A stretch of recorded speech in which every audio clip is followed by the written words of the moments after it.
సంఘం నాయకుల నుంచి ఎదిగినటువంటి ఉద్యమ నేత డాక్టర్ మైపతి అబు కుమార్ గారిని కూడా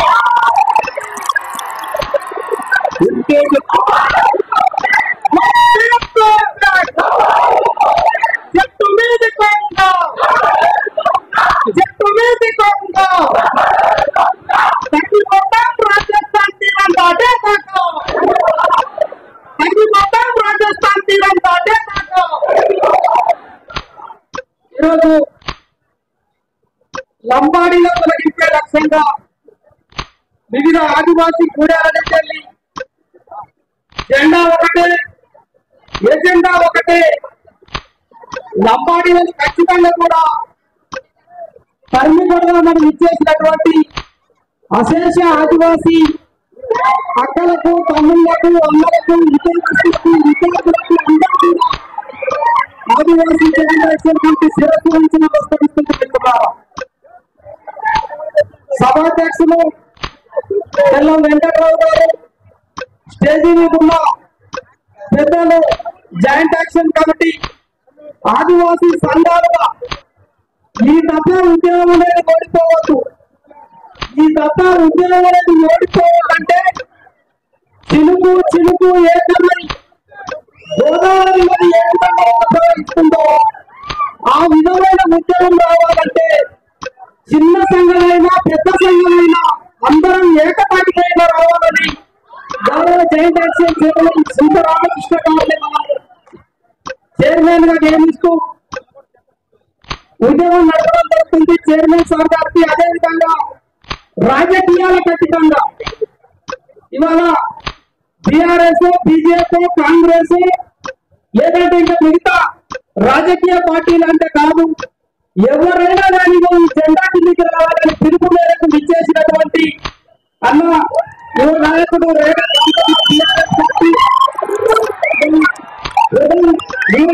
అదేవిధంగా పార్టీ వెంకటేశ్వరరావు గారు, మా బొడియం బాలరాజు గారు, మా జేజే రాంబాబు సార్ గారు, బొడియం శ్రీవన్న ఆంధ్రప్రదేశ్ నుంచి, అదేవిధంగా గెడం జనార్దన్ సార్, మా విద్యార్థి నేత 2017 ఉద్యోగంలో ఉవ్వెత్తున లేచి జైలు అయిన కొప్పుల రవి గారు, ఏఎస్ఎఫ్ తమ్ముడు మన బట్ట వెంకటేశ్వర్లు గారు, ఉస్మానియా విద్యార్థులు సాగమైన పాపారావు గారు, ఇక్కడ ఉన్న ప్రతి ఒక్క నేతకు పేరు పేరున ఉద్యోగ వందనాలు. భద్రాచలం గోదావరి తీరాన్ని దాటి ఇవాళ సమావేశం వరకు చాలా ఆవేశంతో, ఆక్రోశంతో, కడుపు మంటతో, కన్నెంటి గాథలతో ఇవాళ మనం ఇక్కడ సమావేశంలో సభ నిర్వహించుకుంటున్నాం. 2017లో వచ్చిన ఉద్యమం అదొక నిప్పు కనుక. స్వయం బాబురావు కుటుంబ రాష్ట్ర అధ్యక్షులుగా ఉన్న సమయంలో వచ్చిన ఉద్యమం అత్యయం మందిన సందర్భం మనం అందరికీ తెలుసు. మహారాష్ట్ర నుంచి మనకు వచ్చిన సంఖ్యబాత జోడేగా మ్యూజియంలో ఏం చేస్తామని నిప్పు పెట్టిన సందర్భంలో వచ్చిన ఉద్యమం ఈ రోజు వరకు ఆగకుండా భద్రాచలం వరకు వచ్చింది. ఈ ఉద్యమంలో మనం అనేక సందర్భాలు చూస్తాం. కలెక్టరేట్ల పైన దాడులు చూస్తాం. మా మేడారం సమ్మక్క గద్దెల పైన ఈ లంబాడి పెత్తనం ఏంటురా అని లంబాడి మంత్రుల పైన దాడులు చూస్తాం. కలెక్టరేట్ పైన చూస్తాం. 5వ షెడ్యూల్ ప్రాంతంలో తెలంగాణ ఉద్యమంలో కూడా అంత పెద్ద ఉద్యమం తెలంగాణ ఉద్యమం. కేసీఆర్ లాంటి మహామహులు, కోదండరాం లాంటి జాతి చైర్మన్ నడిపిన ఉద్యమంలో కూడా 144 సెక్షన్లు రాలేదు మిత్రులారా. కానీ లంబాడా ఉద్యమంలో 144 సెక్షన్లు గుర్తు షెడ్యూల్ వచ్చిన సందర్భాన్ని మనం గుర్తు చేసుకోవాలి. అంటే మనం హింస చేయగలుగుతాం, శాంతి ఉండగలుగుతాం అనే సందర్భాన్ని ఈ సభ నుంచి మనము చర్చించుకోవాల్సిన అవసరం మిత్రులారా. 2015లో వచ్చిన ఉద్యమం, ఎన్నికల సందర్భం, తర్వాత క్రమంలో వచ్చిన కరోనా, తర్వాత వచ్చిన మన అసెంబ్లీ ఎన్నికల్లో ఆదివాసీ సమాజం అంతా ఆడవాడ గందరగోళమైన సందర్భంలో 2018లో మన ఏఈడి ఏడబ్ల్యూసీ పెద్దలు సుప్రీంకోర్టును ఆశ్రయించి న్యాయపరమైన అంశాలలో ఒక ఇంట్లోకి మనం పోవాలంటే బయట ఒక ద్వారం ఉంటుంది, ప్రధానమైన ద్వారం, లోనొక ప్రధానమైన ద్వారం ఉంటుంది. కానీ నమ్మడం అనేటోడు వెనక నుంచి సొంతలకే వచ్చి వాళ్ళ 50 సంవత్సరాలుగా అక్రమంగా ఎస్టీ జాబితాలో కొనసాగుతారు. న్యాయపరంగా వీళ్ళు సుప్రీంకోర్టు ఆశ్రయించిన సందర్భంలో 5 సంవత్సరాల కాలంలో ఒక బలమైన ఉద్యమ కార్యాచరణ చేయడానికి మనకంటే ఒక సందర్భం రాలేదు. మీకందరికీ తెలుసు, అష్టశంభ అనే ఆట మనం అందరం ఆడే ఆటే. అష్టశంభ అనే ఆటల సంపూర్ణంగా దొరకకుండా గడిలకు మనం పోతామా? ఈ దశ ఉద్యమంలో తెల్ల వెంకటరావు గారు ఏం మాయ చేసిందో ఏం చెప్పిందో తెలియదు, కానీ ఒక లెజిస్లేటివ్ అథారిటీ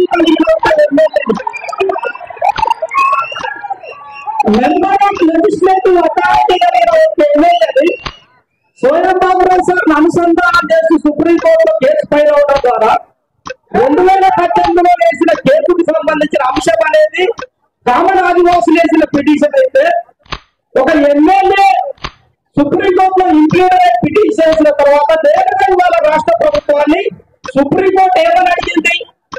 1976లో లంబాడీలు ఎస్టీ జాబితాలో కలపడం అనేది రాజ్యాంగ విరుద్ధం.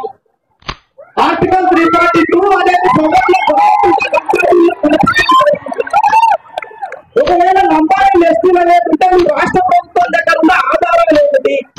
ఒక కులాన్ని షెడ్యూల్ జాబితాలో కలపాలంటే ఆర్టికల్ 342 సవరణ జరగాలి కదా. స్టేట్ లో ఒక జ్యుడిషియల్ కమిషన్ ఏర్పడాలి కదా. ఆ కమిషన్ ఈ షెడ్యూల్ ట్రైబల్ కు సంబంధించిన లక్షణాలు ఉన్నాయని నిర్ధారించాలి కదా. ఆ కమిషన్ నిర్ధారించిన తర్వాత ట్రైబల్ ఎమ్మెల్యేలు టిఎస్సి మా షెడ్యూల్ దగ్గర నిర్ధారించాలి కదా. నిర్ధారించిన తర్వాత గవర్నర్ అప్రూవల్ కావాలి. గవర్నర్ అప్రూవల్ నుంచి పార్లమెంట్ పోవాలి. పార్లమెంట్ లో ఉభయ సభలు రాజ్యాంగ సవరణ జరిగిన తర్వాత భారత రాష్ట్రపతి ఆమోదముద్ర వచ్చిన తర్వాతనే లంబాడీ ఎస్టీలు అవుతారు. మరి ఈ ప్రాసెస్ 1976లో జరిగిందా లేదా అని వాళ్ళ సుప్రీంకోర్టు రాష్ట్ర ప్రభుత్వాలు అడుగుతుంది మిత్రులారా. ఆ సందర్భంలోనే ఇవాళ మనం సభ పెట్టుకున్నాం. సుప్రీంకోర్టు యొక్క కేసుకు మద్దతుగా రెండోది మన పెద్దలు మాట్లాడతారు, కత్తికి 2 వైపుల పెద్దలు ఉండాలట. ఒక వైపు జరుగుతుంటే రెండో వైపు కూడా చెప్పే బదులు సుప్రీంకోర్టులో లంబాడీ ఎస్టీలుగా ఉన్న పిటిషన్ ఒక పక్క, ఆ పిటిషన్ ఉన్నా ఊసిపోయినా కానీ రెండో పక్క కోసుడు అనేది ఈ పక్క.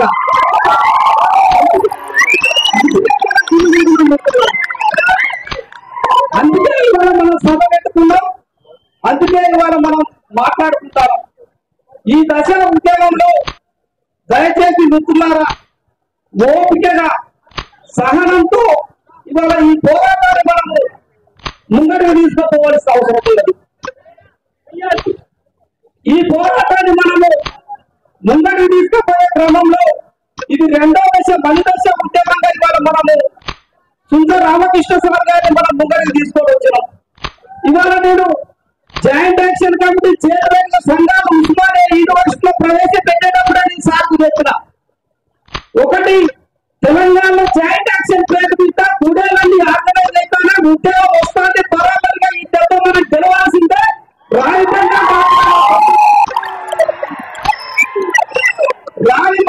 వంశంలో సంబంధ వంశంలో పుట్టిన బాలపితార వంశానికి నువ్వు ముందుంటావా లేకుండా పారిపోతే వాళ్ళు ముందే చెప్పడం జరిగింది.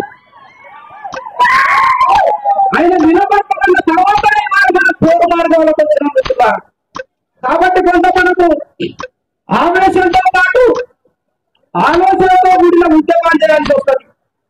2017లో ఒకసారి మనం దెబ్బతిన్నాం.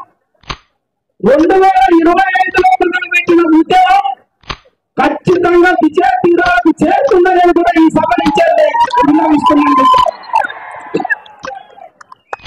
అందుకే సమన్వయం అవసరం అనేది మనం ఇక్కడ తీసుకొని వస్తాం. ఉద్యమం ఎందుకు రావాలంటామంటే లంబాడీలు చాలా తెలివిగా ఆర్గనైజ్ చేస్తారు మిత్రులారా. మనం సోషల్ మీడియాలో చూస్తాము, రవీంద్ర నాయక్ ఇంటర్వ్యూ చూసినాం. ఇవాళ సంజీవ్ నాయక్ ఇంటర్వ్యూలు చూసినాం, రాముల్ నాయక్ ఇంటర్వ్యూలు చూసినాం. ఒకడు ఏమంటానంటే ఆదివాసులు నా బొత్తు కూడా తీయలేదంటాడు. ఇంకొకరు ఏంటంటే కదా నీ తాతలు దిగొచ్చినా కానీ లంబాడి లెఫ్ట్ జాబితాలకి తీసేసుడు ఎవరి తరం కాదంటాడు. ఇంకొక ఏమంటాడు తెలంగాణలో 60 ఎమ్మెల్యే స్థానాలలో ఇవాళ 60 లక్షల జనాభా ఉన్నా అవసరమైతే మేము కాంగ్రెస్ పడగొడతాం, బీఆర్ఎస్ లేపుతాం, బీఆర్ఎస్ సపోర్ట్ లేకుంటే బీఆర్ఎస్ ను పడగొడతాం, బీజేపీ లేపుతాం. అంతిమంగా మా చేతిలో ఓటున్నాయి. మీ జనాభా పిరికెడంటే మాత్రమే ఉన్నది, మీరు ఓటు తీయలేదని మాట్లాడతాం. మరి దీన్ని మనం ఒప్పుకుందామా? నువ్వు 60 లక్షల జనాభా ఉన్నది వాస్తవమే, నీ చేతుల ఓటున్నది వాస్తవమే, నీ చేతుల ఆర్థిక బలం ఉన్నది వాస్తవమే, నీ చేతుల రాజకీయ బలం ఉన్నది వాస్తవమే, నీ చేతుల ఇవాళ అంగబలం ఉన్నది వాస్తవమే. కానీ చరిత్రలో ఆదివాసీల పోరాటాలు ఎక్కడ కూడా పడిపోలేదనే నిజం నిజాలు పుట్టిందే మనకు తెలుసు. ఇవాళ 60 లక్షల జనాభా అంటాడు కదా, మనం మన భావం పోయేటప్పుడు ఉడుగుల సిగారు పోయినప్పుడు ఒక పుట్టకి 60 కణాలు ఉంటాయి. ఎన్ని కణాలు ఉంటాయి? 60 కణాలు ఉంటాయి. 60 కణాలలో ఉడుగు ఎక్కడ దాగిందో అనేది ఎవరికి తెలియదు. అప్పుడు 4 రొట్టమండం తీసిందంటే కణాలు కొడతా ఉంటాడు. ఏ కణంలో ఉడుగులో కనుగొనడానికి, అది కనుగొన్న తర్వాత ఆ కణానికి నిప్పు రాజేసి కొడితే పొగడించే ఉడుగు ఎత్తవలే కదా. ఈ 60 లక్షల జనాభా బిడ్డ రాజస్థాన్ మహారాష్ట్ర పట్టే నాకు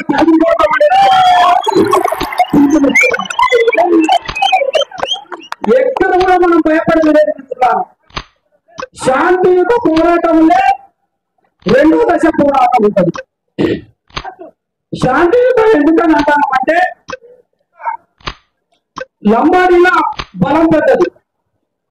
ఇవాళ వాళ్ళు చాలా తెలివిగా 4 వారాలు గడువు ఇప్పటికీ 2 వారాలు అయిపోయింది. ఇంకొక 2 వారాలలో రాష్ట్ర ప్రభుత్వం సుప్రీంకోర్టు నోటీసులు ఇవ్వాలి. ఇప్పుడు వాళ్ళు ఏ ప్రతిపాదన పెడతామంటే లంబాడీలు అనేవాళ్ళం కాంగ్రెస్ ప్రభుత్వం కనుక తెల్ల వెంకట్రావు వేసిన పిటిషన్ లంబాడీ ఎస్టీలు కాదనే ఆధారాలు పంపేది ఉంటే ఖచ్చితంగా దాన్ని మీ ప్రభుత్వానికి వ్యతిరేకంగా లాభం చేస్తాను. ఇక్కడ మనం బరాబరిగా ఒక సింపథైజుడుగా ఇవాళ మన ప్రభుత్వాన్ని అడగాల్సిన బాధ్యత ఉంటుంది. సింపథైజుడు ఏంటంటే 1976లో లంబాడీలు కలిపిన తర్వాత ఈ రోజు వరకు 50 సంవత్సరాలు అవుతున్నారు. లంబాడీలు ఇప్పుడు గోల్డెన్ జూబ్లీ ఉత్సవాలు చేసుకోవడానికి సిద్ధంగా ఉన్నారు. 50 సంవత్సరాలుగా ఆదివాసుల విద్య, ఉద్యోగ, ఉపాధి, రాజకీయ రంగాలను పనులు గొప్పలా దీని ముందర పరిశీలన మెడలు ఉంచాలనుకున్నారు. ఈ క్రమంలో మన ప్రభుత్వాలు అడుగుతాం. భద్రాచలం నుంచి చాలా శాంతియుత పద్ధతిలో 1976లో లంబాడీ ఎస్టీలు కలిపిన కాంగ్రెస్ పార్టీ ఇవాళ అధికారంలో ఉన్నది. అప్పుడు జరిగిన కఠిన వల్ల ఇవాళ 50 ఏళ్ళకు మేము మోసపడతాము. విద్యా, ఉద్యోగ, ఉపాధి, రాజకీయ రంగాలలో మన ఎన్ఐటీలు, ఐఐటీలు ఇవాళ దేశవ్యాప్తంగా ఎక్కడ చూసినా కానీ లంబాడీ ఇవాళ పనిచేయలు ఉన్నారు. స్వీపర్ సాధించే మొదటి ఐఏఎస్, ఐపీఎస్ కూడా లంబాడీలే ఇవాళ మా రిజర్వేషన్ చూస్తున్నారు. కాబట్టి 76లో జరిగిన తప్పిదాన్ని మరొకసారి పునరాలోచించి వాస్తవాలను సుప్రీంకోర్టును పంపాలనేదే మా సభ యొక్క ఉద్దేశం. రాజకీయాలు రావచ్చు. ప్రతినిధులు రేగాన్ ఉన్నాడు బీఆర్ఎస్, బీజేపీ నుంచే మన బాగా సార్ ఉన్నారు, కాంగ్రెస్ నుంచే మన విజయ సార్ ఉన్నారు. వీళ్ళందరూ దయచేసి ఆదివాసులది న్యాయమైన డిమాండ్, దోషమైన డిమాండ్ జెండాల కట్టుకుంటే జాతి కోసం మీరందరూ మీ అధిష్టానాలను ఒప్పించాలనేది కూడా ఈ సభనిచ్చే రాజకీయ ప్రతినిధులు ఆ రకమైన ప్రయత్నాలు చేయాలనేది కూడా మా యొక్క విన్నపం. ఇది కనుక చదవలేదంటే ఇవాళ లంబాడీలు మాట్లాడతారు కదా, క్రికెట్ అంతా ఉన్న జనాభా ఏం చేస్తామో కూడా రాష్ట్ర ప్రభుత్వాలు చెప్తారు. ఈ దేశంలో ఈ ప్రపంచంలో 7 తరాలలో ఒక పుస్తకాలు ఉంటుంది. 25 లక్షల పుస్తకాలు అమ్ముడుపోయాయి. ఆఫ్రికా చీకటి ఖండం Osmania university law college principal professor Anuradha అక్క గారిని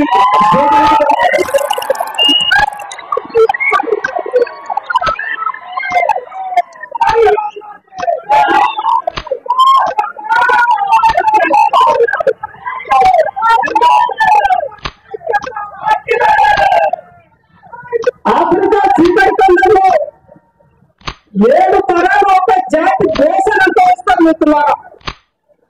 అక్కడ కూడా తెల్ల తోలు శ్వేత జాతీయులతోనే, తెల్ల తోలంటే మీకు అర్థం కావాలి. ఇక్కడనే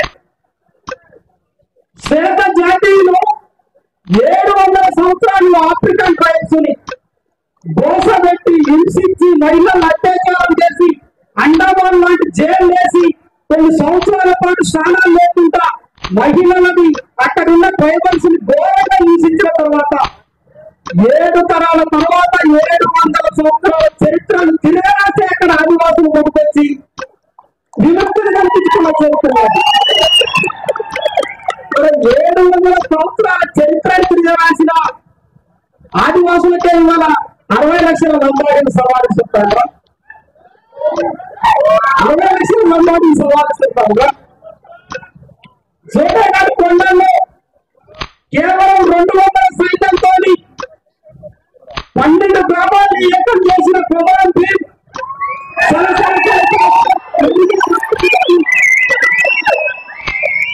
చెరువుల నీరు దాటించి 3వ దశ పోరాటంలో మీరు చచ్చిపోవాలని తెలిసినా కూడా అదే గోల్డ్ గట్ట జోడేఘాట్ లో రక్తం జిందికి చచ్చిపోయే తప్ప పోరాటంలో ఎదురు రాలేదు.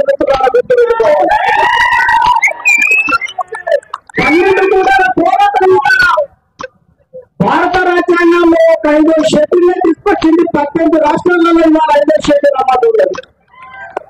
మరి ఆ గోల్డ్ పిటేల్లో మీ 60 లక్షల మంది వెళ్ళిపోతా అన్నమాట.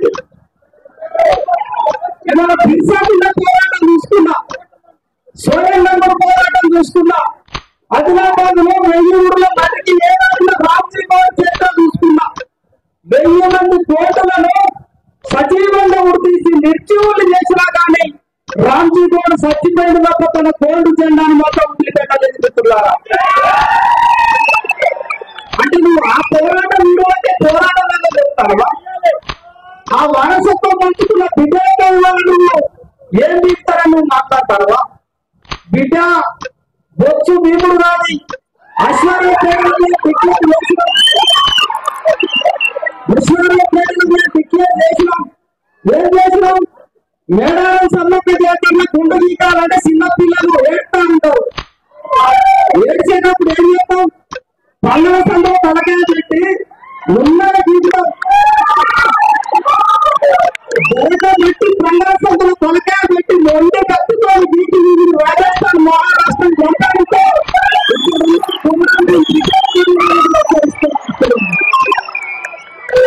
పోరాట వారసత్వం ఉన్నది మనకి. ఆ పోరాట వారసత్వాన్ని పదులు బయట యువత రావాల్సిన అవసరం ఉన్నది. ఇక్కడ గమనించాల్సిన అంశం, ఇక్కడికి వచ్చిన మీటింగ్ లో 70% 8 to 25 ఏజ్ కి సంబంధించిన విద్యార్థులు వచ్చింది దశ ఉద్యోగంలో. ప్రతి ఒక్కరు ఈ ఉద్యోగ సైనికులే. ఎంప్లాయర్స్ ఎంతో కష్టపడతారు. ఏడబ్ల్యూసీ యాదవ్ సొసైటీ సంఘ మిత్రులు వీళ్ళందరి పక్షాన యువ సైన్యం కావాల్సి వస్తుంది మిత్రులారా. భారత రాజ్యాంగంలో ఒక ఆర్టికల్ మెన్షన్ చేసి ఉంటది. భారతదేశానికి విపత్తు వచ్చినప్పుడు 18 సంవత్సరాలు నిండిన ప్రతి ఒక్కరు ఆయుధం పట్టుకొని ఇవాళ శత్రు దేశం పైన కొట్లాడాలని ఉంటది. మరి 50 సంవత్సరాలుగా మనం కట్టుకున్న గుడిసెలకు వచ్చిండు, మనం వండిన అన్నం తింటాడు, మనం వేసిన మంచాల్లో పడుకున్నాడు, మనల్ని గోస పెడతాడు. మరి పోరాటంలోకి రావద్దా? పోరాటంలోకి రావద్దా? ఈ పోరాటంలో కొన్ని 100 కేసులు ఉన్నాయి విద్యార్థుల పైన, ఇక్కడ ఉన్న ఆదివాసీ సంఘ నేతల పైన. స్టిల్ యూరోప్ వాళ్ళకు కూడా ఆ పోరాటంలో ఉన్నాం. 19 సంవత్సరాల విద్యార్థి ఉద్యోగం నుంచి యూరోప్ వరకు కూడా మొన్న ఎంపీ ఎన్నికల్లో కూడా బరాబర్ ఇక్కడ పెట్రోల్ బంక్ దగ్గర పిట్టాలు సంఘటిస్తామన్నా తప్ప ఎక్కడ కూడా వెనక్కి ఎక్కడ వెనక్కి నచ్చలేదు. ఆ కేసు పాయ వైద్యుల సారే చూస్తాడు.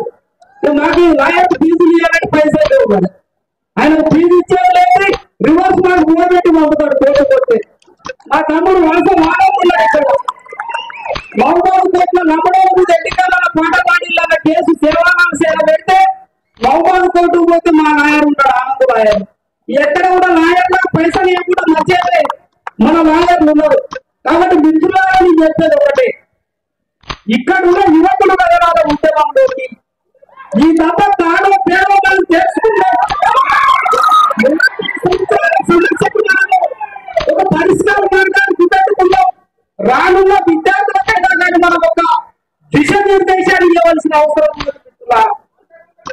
ఇవాళ వాళ్ళ ఒక పక్క హైదరాబాద్ ఒక టీవీల దగ్గర ఉంటారు, మంచిగా ఉన్న వింటాను, సందులే కూడా బలిసిండు, తొలివే కూడా కాలేజీ టీవీల ఇంకొక టీవీల కూర్చుంటాను, దొంగ దొంగ దొంగ నడతాడట. సాగర్ ఉన్నది కదా, దొంగతనం చేసి దొంగ దొంగ నడతాడట. హైదరాబాద్ లో మంచిగా టీవీల దగ్గర కూర్చుంటాను, మన గూడెల దగ్గర ఉంటారు. అక్కడ కూర్చొని సిస్టమేటిక్ కాన్స్టిట్యూషన్ ఎట్లా ఫ్రేమ్ అయినా 1970s 108 యాక్ట్ ఎట్లా వచ్చింది, ఇది కాదా అని ఇట్లా టేబుల్ మీద మారేస్తారు. ఇది యాక్ట్ కాదా, ఈ యాక్ట్ ప్రకారం మేము ఎస్టీలం కాదా అంటే నిజమైన తెలంగాణ సమాజంలో ఉంటుంది. తెలంగాణ సమాజం మైదాన ప్రాంత సమాజాన్ని కూడా మేము విన్నదిస్తున్నారా? ఆల్రెడీ మేము ముడిలో మా కొంప ఇచ్చిండ్రు, మా కోస పంచుకున్నాను, మళ్ళీ నాగం చేసిండ్రు. తర్వాత మీ సంగతే చూస్తారు కొంతమంది మిత్రులారా.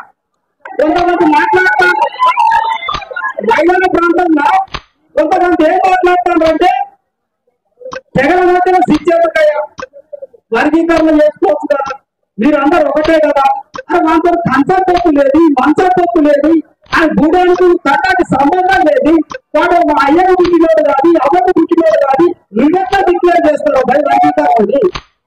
బరాబరిగా రబ్బాన్ని నిశ్చయించే తొలగించాల్సిందే.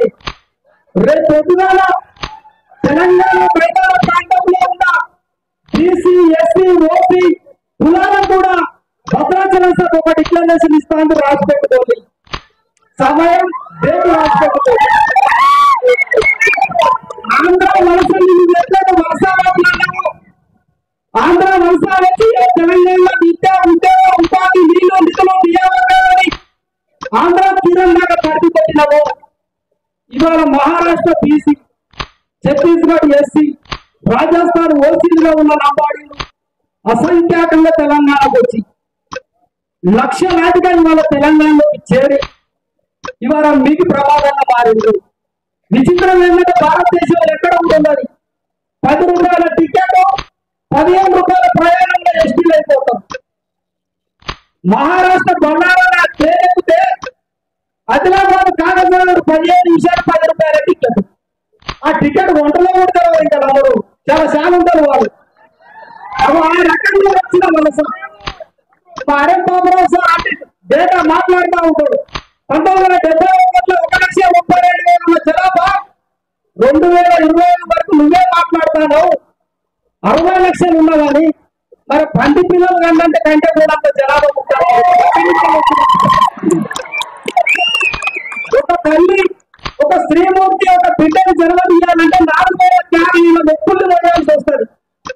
నువ్వు చెప్పిన జనాభా ప్రకారం ఒక లంబాడ తల్లికి 70 మంది కొడుకులు పుట్టావా? సాధ్యమవుతుందా?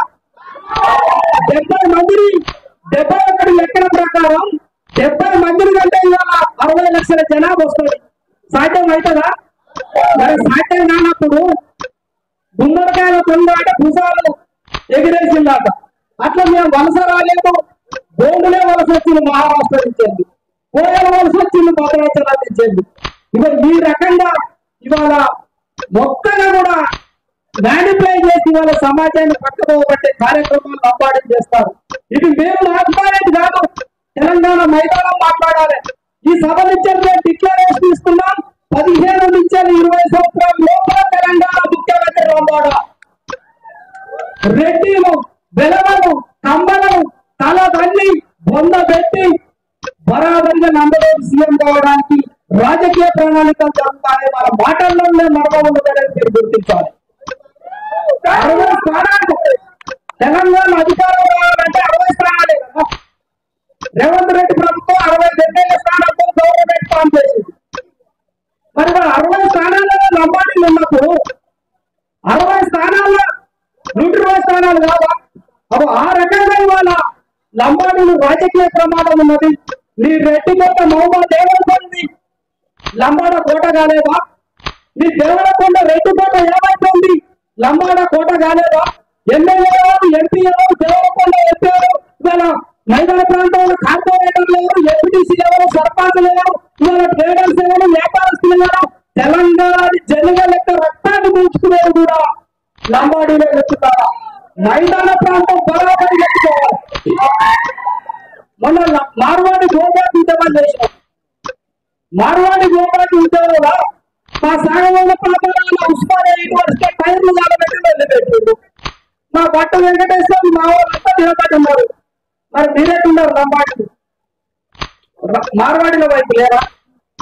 మార్వాడిలో సపోర్ట్ చేయలేదా? మరి వీరేగా తెలంగాణలో అవుతారు, వీరేగా తెలంగాణలో అవుతారు. వాళ్ళ పరిశీలించండి. ఈజిప్ట్ నుంచి వచ్చిన తెల్లతోల లంబాడీలు ఆఫ్ఘనిస్తాన్ లో గోర్ అనే ప్రాంతం నుండి గోర్ నుంచి గోర్ బంజారా ఢిల్లీ పరిసర ప్రాంతాలకు వచ్చి ఢిల్లీ సుల్తాన్ల దగ్గర శాఖలు చేసి ఢిల్లీ సుల్తాన్లని మొఘల్ సామ్రాజ్యాధిపతులు అక్బర్ కొట్టిన తర్వాత అక్బర్ తో దక్షిణ భారతదేశం వైపున్న ఇక్కడున్న రాజ్యాలను కొల్లగొట్టడానికి అక్బర్ సైన్యాలకు మొఘల్ సైన్యాలకు సపోర్ట్ ఉండి ఇక్కడున్న స్థానిక రాజుల్ని లక్కన్ పీఠభూమిలో కూర్చకోత కొనుక్కుంటూ వచ్చిన క్రూరమైన జాతీయ వల్ల లంబాడీ. తెలంగాణ మైదాన ప్రాంతం సపోర్ట్ చేస్తారు లంబాడీలకి. ఇవాళ టీవీలలో కూర్చొని వాళ్ళు మాట్లాడతారు. ఎంత హీనమైన చరిత్ర అంటే మొఘల్ సామ్రాజ్యం అక్బర్ నుంచి ఔరంగజేబు ద్రవిడ సమాజాల పైన ఎట్లా దాడి చేసిందో మన చేవాసిన మనం చూడలేదా? చేవాల ఛత్రపతి శివాజీ కొడుకుని ఎంత క్రూరంగా హింసించిందో ఔరంగజేబు. అప్పుడు ఆ ఔరంగజేబు సైన్యానికి మద్దతుగా నిలబడి దక్షిణ భారతదేశ మూలాన్ని చిత్రం చేసిన లంబాడీల వైపాయిలా తెలంగాణ సమాజం ఉండేది. ఇవాళ తీజ్ ఉత్సవం తెలంగాణ ఉన్నదా? తెలంగాణ మైసూరు ఉంటది, ముత్యాలను ఉంటది, ఎర్రం ఉంటది. ఆ తెలంగాణకు అనుసంధానంగా మా కోయలలో ఉంటుంది. ఇవాళ తెలుగు కోయ భాష ద్రవిడ లింగ్విస్టిక్ నుంచే వస్తాయి. మరి ఇవాళ లంబాడీలు తీజ్ పండుగ వాడే గోధుమలు తెలంగాణ పడుతాయా? గోధుమలు తెలంగాణ పడతాయా? మరి పండుగప్పుడు తీజ్ ఉత్సవంలో వచ్చే గోధుమలు ఇవాళ తెలంగాణ నేటి ఎట్లయినా మనం అడగవలసిన అవసరం ఉన్నది. తెలంగాణ సమాజాన్ని బరాబర్ అడగవలసిన అవసరం ఉన్నది. గోధుమలు ఎక్కడ పడతాయి? ఇండస్ట్రియల్ సీజన్ చేసిన పడతాయి గోధుమలు. మరి తెలంగాణ తీజ్ పండుగ తెలంగాణ నేటివ్ ఫెస్టివల్ ఎట్లయితుంది? ఇవాళ గోధుమలు అనే భాష నుంచి వచ్చిన లంబాడ భాష సంస్కృతానికి ఇవాళ హిందీకి అతి సన్నిహితంగా ఉంటుంది. మరి ఇవాళ లంబాడి భాషకి సంబంధం ఉన్నది, తెలంగాణకి యాసకి సంబంధం ఉన్నది, దేశానికి సంబంధం ఉన్నది, పండుగకి సంబంధం ఉన్నది. కానీ తెలంగాణ సమాజం మాత్రం తెగల మధ్యలో శిక్ష లంబాడీల వైపు నిలబడతారు. తెలంగాణ సమాజం బరాబరిగా చేసుకోవాల్సిన అవసరం ఉన్నది. ఇవాళ మిత్రులారా మీరు ఒకటి గమనించండి. కొంతమంది నాకు రిపోర్టు కొన్ని పంపిండ్రు.